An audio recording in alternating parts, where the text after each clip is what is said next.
Hola, buenos días a todos. Bienvenidos a esta nueva jornada organizada desde ASEAFI, hoy con nuestros partners de EY, sobre un tema tan importante y tan crucial para las empresas de servicios de inversión y sobre todo para ASEAF, como es la aplicación del marco normativo que todos conocéis, llamado IFD-IFR, que, como sabéis, se aprobó en 2019 y que entra en vigor tan pronto como el 26 de junio de 2021, es decir, dentro de prácticamente 2 meses.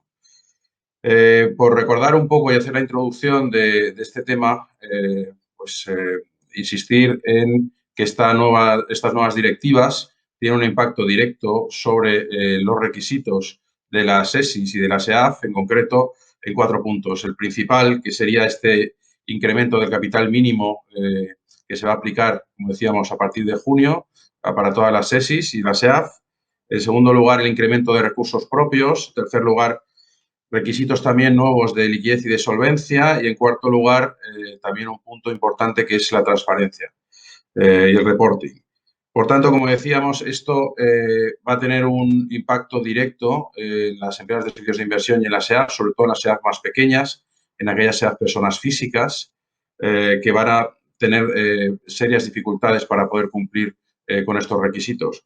Por otro lado, como sabéis, en el marco regulatorio actual, la SEAF teníamos la posibilidad de cumplir el requisito de capital propio a través de un seguro de responsabilidad civil, y esta posibilidad desaparece con esta nueva directiva. En resumen, ¿esto qué significa? Bueno, se crea una controversia muy importante entre los objetivos de MiFID II, que, como recordáis y sabéis, son la protección del inversor y el desarrollo del asesoramiento financiero independiente para cualquier tipo de inversor, y estos nuevos requisitos europeos que buscan pues, una mayor solidez y transparencia del sistema financiero. Esta controversia, por supuesto, ha hecho que desde ASEAFI tomemos un papel muy activo para poder encontrar una solución para todo el sector, y, de hecho, desde hace ya unos meses estamos colaborando activamente y estrechamente con el Colegio de Economistas. Es decir, estamos todo el sector unido y comprometido a encontrar una solución, y ya hemos tenido reuniones con la CNMV en este sentido, para la búsqueda de esta solución. Los resultados, bueno, pues se abre una posibilidad, que es la creación de un régimen de excepción para las SEAFs, para las SESIs que no puedan cumplir estos requisitos que comentábamos antes. Y lo que adelantamos, lo que estimamos que puede ocurrir es que convivamos con estos dos regímenes, ¿no? El nuevo de esta directiva europea, de lo que muchas SESIs se podrán acoger, y otro que, bueno, que, como explicarán nuestros compañeros de EY, supone pues menos requisitos para cumplir la parte de capital, pero también pues tiene algunas consecuencias en lo que es nuestras capacidades de actuación, sobre todo en Europa. En este sentido, hemos organizado esta jornada y consideramos que es una jornada importante, informativa para todos nuestros asociados, y, desde luego, desde ASEAFI nuestro compromiso va a seguir siendo mantener este papel activo en la búsqueda de una solución, sabiendo además que esta directiva todavía no se ha traspuesto al régimen español y, por tanto, vamos a estar muy pendientes de lo que puedan ocurrir en los próximos meses. Sin más, después de esta introducción, me gustaría presentar a nuestros partners de EY, que van a desarrollar la parte más técnica que comentábamos antes. Por un lado, Jorge Fernández, que es director del área de regulación financiera de EY, está especializado en proyectos regulatorios y normas de conducta como MiFID, prevención de blanqueo de capitales, protección de datos, prevención de delitos y abuso de mercado, entre otros.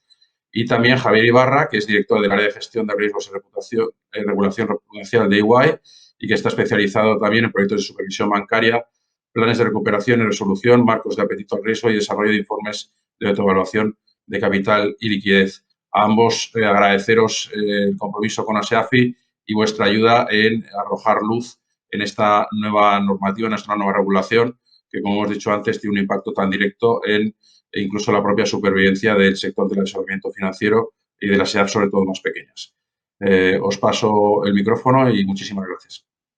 Pues muchísimas gracias, Fernando, por la oportunidad también de dirigirnos a todos vosotros para hablaros de la nueva normativa europea IFD y su reglamento IFR.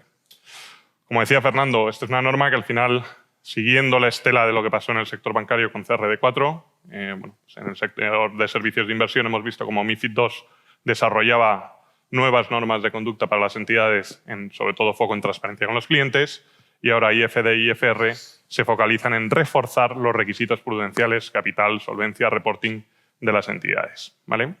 Esta norma, como anticipaba Fernando, aplica a sociedades de valores, agencias de valores, a las empresas de asesoramiento financiero y sociedades gestoras de cartera. Y por nuestra parte, trasladados dos mensajes principales. El primero, que es una norma que, en línea con lo que ya hemos visto que ha pasado en el pasado con otras relevantes, el plazo de transposición ya va muy justo, no disponemos todavía de borrador por parte del legislador de Tesoro sobre cómo se va a transponer la nueva norma en España. Y esto es muy relevante por lo que también anticipa Fernando, porque si se hiciera un copia y pega de lo que viene en la directiva, ¿vale?, el texto europeo no recoge la posibilidad de que haya ESIs personas físicas, con lo cual se cargaría toda la industria de empresas de asesoramiento financiero a persona física, y tampoco contempla la posibilidad de que las entidades complementen los requisitos de capital a través de otros mecanismos como los seguros, ¿vale? Aquí, como ha anticipado también Fernando, el supervisor parece que está dispuesto a aplicar un régimen de excepción, alineado con lo que permite la normativa MiFID en uno de sus artículos, ¿vale?, en donde básicamente se permitiría mantener el statu quo para determinadas entidades, ¿vale?, aquellas agencias de valores y empresas de asesoramiento financiero que cumplan determinadas condiciones, umbrales de negocio por debajo de determinadas cantidades, objeto social limitado, asesoramiento o intermediación de órdenes en el caso de las agencias de valores. Pero insistimos, es importante ver cómo esto se traduce en el borrador de texto de implementación que salga.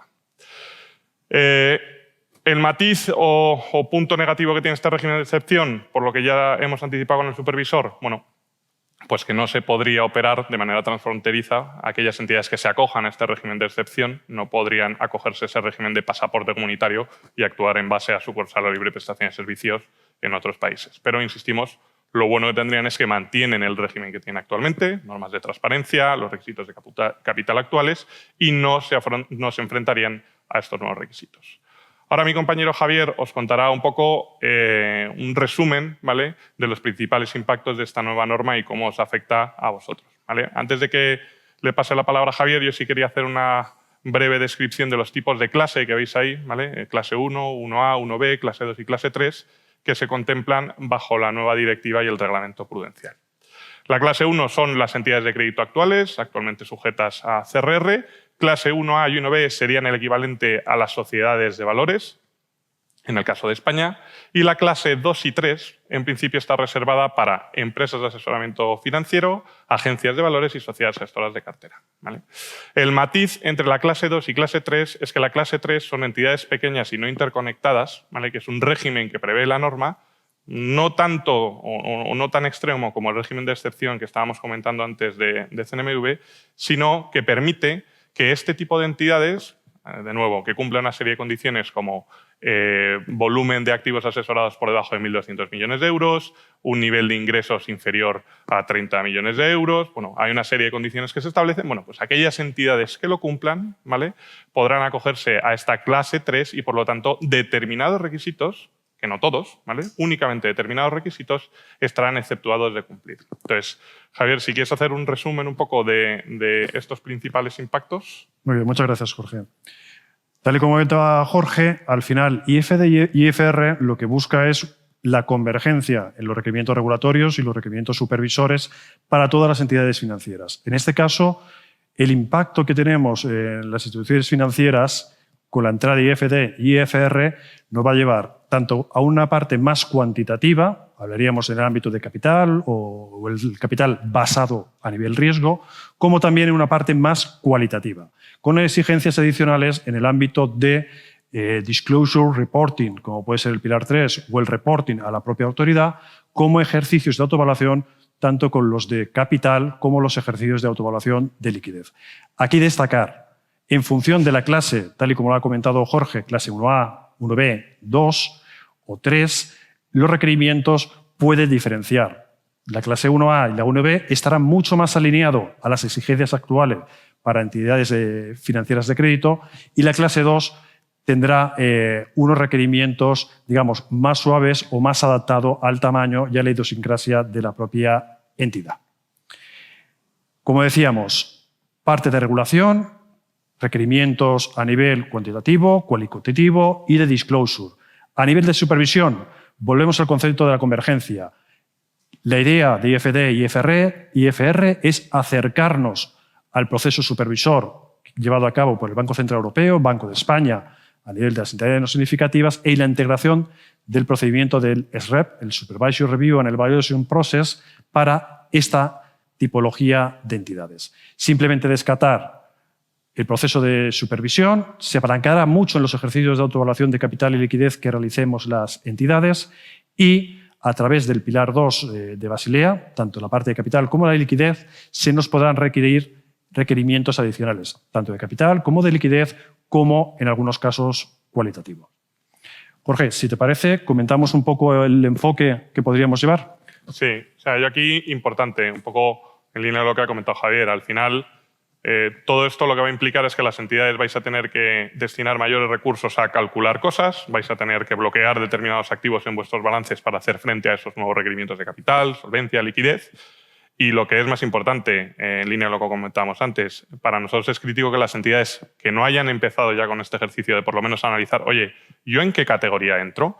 Oye, bueno, pues en función de mis características, ¿qué me implica? ¿Cómo me impacta que esté en esta categoría 2? ¿Qué voy a tener que hacer en los próximos meses a pesar de que no haya norma de transposición? Porque, insistimos, el texto europeo es claro y los matices vendrán por el régimen de excepción y alguna particularidad más. Entonces, nosotros hemos estado trabajando con ASEAFI en ofrecer un proyecto sectorial a los asociados en donde combinemos lo que serían los entregables que vosotros vais a tener que implementar internamente, en donde con nuestra ayuda elaboraremos por cada uno de los impactos que tenéis un modelo de entregable aterrizado a cada tipo de sujeto afectado, ¿vale? En función de la clase que sea, y complementaremos estos entregables con workshop formativo con las entidades en los principales pilares de impactos de la norma para que las entidades puedan entender, vale, oye, ¿y esto cómo lo tengo que completar y aterrizar a mi entidad? ¿Vale?